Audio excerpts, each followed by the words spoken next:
Good morning, everybody, and welcome to my episode 4 review for Marvel Studios What If. Good morning, everybody. Thank you guys for tuning on in here, and welcome to my episode 4 review. If you haven't checked out the previous reviews that I've done for What If, they are on the channel and the playlist. And today we're talking about episode 4, and this was a very juicy episode to say the least. This episode is titled, What If Doctor Strange Didn't Lose His Hands? Instead, he lost the love of his life, Christine Palmer. In the process, he loses his heart, turns into a maniac, trying to get the love of his life back. So, we got a lot to talk about. If you guys are new to the channel and if you love What if you're a big MCU fan, I talk about the show every week. Hit the like and subscribe button if you want to stay up to date for every new review I do for What If. Or if you're just a returning subscriber, thank you as always. Come join in the conversation if you're not here. Totally understandable. Leave your thoughts on this episode in the comments below. Is this your favorite episode so far? What were your pros and cons? Let's have a nice dialogue in the comment section. And as always, we'll talk about scene for scene what my thoughts were on this episode. Overall, I'm just going to get it right off the bat. This is my favorite episode so far. And it's coming from a movie in the MCU, Doctor Strange, which I find to be an overrated MCU movie. But this actually made me appreciate the character of Doctor Strange more. Like, this episode right here is what I wanted to be this episode right here is what I wanted the movie to be. Like, this was emotional, this was dark. Like, let's just get right into it. Doctor Strange loses the love of his life, Christine Palmer, and pretty much turns into that Doctor Strange, which we'll talk about later. But Stephen Strange in this episode is going through some tough times. It opens up, of course, with him in the car driving off, and he's going to pick up Christine Palmer. They're going to get creme brulee. They're driving in the car, gets in the car accident like you saw in the movie, but instead this time he loses the love of his life and pretty much uses his magic to get her back, uses the time stone, does whatever it takes to save her, the love of his life, but it does not work out for him. And so it parallels Stephen Strange into going on this dark path. And so he does whatever it takes. He'll take that time stone and relive the same moment and try to save Christine. But the more he does it, the same event happens. She keeps dying. You cannot change what happened in the past.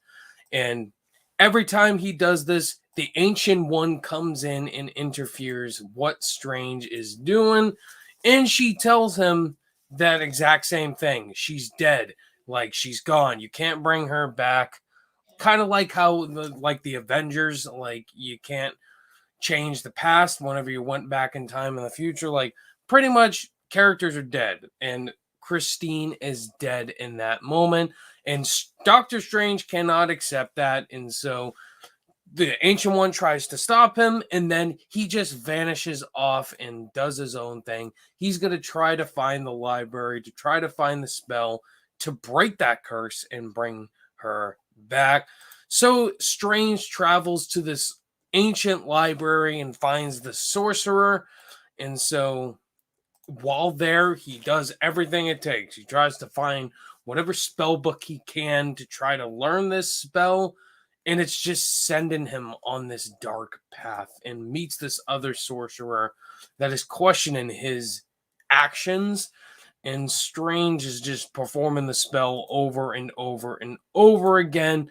And he's just growing darker and darker as we see, the change of appearance, the change of his clothes. He's learning this spell, and this octopus looking dragon thing comes out.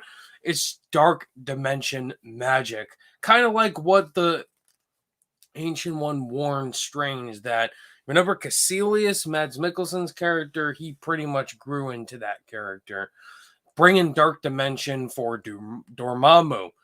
And it kind of is in that moment with the Ancient One and Doctor Strange having this conversation. She reminds him that this needed to happen, the death of Christine to motivate you to kill Dormammu and become the most powerful Sorcerer Supreme in the world. So there is motivation in that.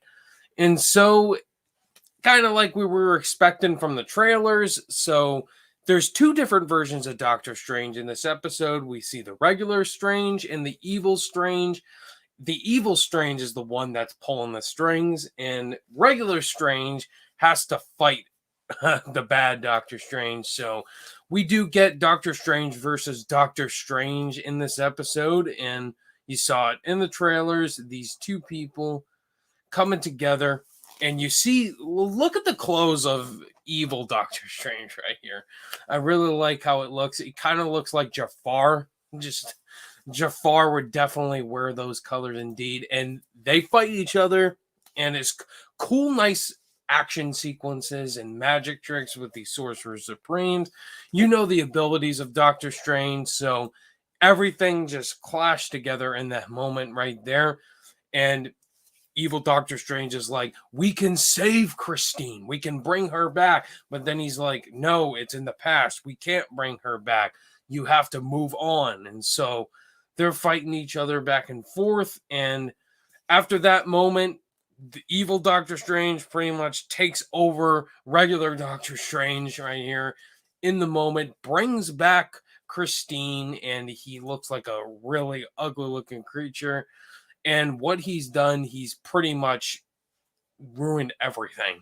And so the world is closing in on him. He's trying to stop it using his magic. Just things are just gone wrong like we predicted. He's using his magic, and the Watcher is watching everything that's happening. And this was the first time in the whole show so far that the Watcher intervenes and has a conversation. He tried to interfere at first, but then chose not to. But the Watcher is pretty much like, I can't interfere. You did this yourself. You should already know that. And then Strange is like, you could do something about it. You're a god. I am no god. I watch what happens in the multiverse. And so it was cool to see the Watcher actually communicate with the characters this time, because the Watcher so far has narrated the opening and the ending, and Jeffrey Wright's voice is just really comforting. And so it was cool to see that moment right there. And then after that, it has a really dark ending. The world closes in, and that's it. It's a pretty dark ending. And of course, Christine remains dead. And Strange is like, I'm sorry, I didn't mean to do this. And then it ends on sad music. And that's pretty much the end. One decision, and that can happen. That dark ending pretty much explained to us. One decision made in the multiverse, that just flipped the script of the whole entire cinematic universe. And that's what I love about the show so far, is that it's flipping the script on the MCU. What if that opposite decision happened? The rest of the MCU would be affected tremendously. What's going on to the couple of people in the chat? Meadowland fan and Daniel. Daniel, it's your first day of school, man. Have a great first day at school and learn up. Sorry, I love Doctor Strange. That's awesome. This episode definitely made me wonder what that 2016 Doctor Strange movie needed more emotion. And this episode right here definitely gave it emotion indeed. So overall thoughts, guys, this was definitely my favorite episode so far. It was dark, it was twisted, it was emotional, and I really enjoyed it. And I can't wait to see next week's episode, what it is. Yeah, I thought it was great. What did you guys think of this episode overall? Let me know your thoughts and opinions down below. Look forward to my episode 5 review next week, because I don't know what it is. But whatever episode it is, be sure to hit that like and subscribe button. Hit that notification bell. That way you can stay up to date whenever I cover What If. You guys are all the best. Look forward to my Shang-Chi review. It's finally dropping this week for the MCU. It's coming, guys. I can't wait. Thank you guys so much for watching. All my social media links are in the description below. You guys have a fantastic day going back to school, whatever it is. Guys, I will see you in the next